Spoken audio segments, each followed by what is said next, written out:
Today's headlines brought to you by Malabar Golden Diamonds. രണ്ടാം തവണ പ്രസിഡന്റായി അധികാരമേറ്റ ശേഷം US കോൺഗ്രസിനെ ചൊവ്വാഴ്ച ആദ്യമായി അഭിസംബോധന ചെയ്ത ഡൊണാൾഡ് ട്രംപ് ആ അവസരം വിജയാഘോഷമാക്കി. ആറാഴ്ചയ്ക്കിടയിൽ തന്റെ ഭരണകൂടം അതിവേഗത്തിൽ കൈക്കൊണ്ട വിട്ടുവീഴ്ചയില്ലാത്ത നടപടികൾ ഉയർത്തിപ്പിടിച്ച് ട്രംപ് നിയന്ത്രണത്തിൽ വരാത്ത വിലക്കയറ്റത്തിന് ബൈഡൻ ഭരണകൂടത്തെ പഴിചാരാനും മറന്നില്ല.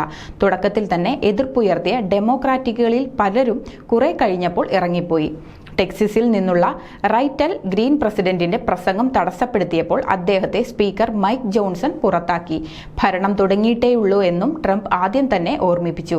ഗൾഫ് ഓഫ് മെക്സിക്കോയുടെ പേര് ഗൾഫ് ഓഫ് അമേരിക്ക എന്ന് മാറ്റിയതും കറുത്ത വർഗ്ഗക്കാർക്ക് കൂടുതൽ തൊഴിൽ നൽകാനുള്ള DEA പദ്ധതി മരവിപ്പിച്ചതും ഫെഡറൽ ചെലവുകൾ വെട്ടിക്കുറയ്ക്കാനെടുത്ത നടപടികളും അദ്ദേഹം ഉയർത്തിക്കാട്ടി.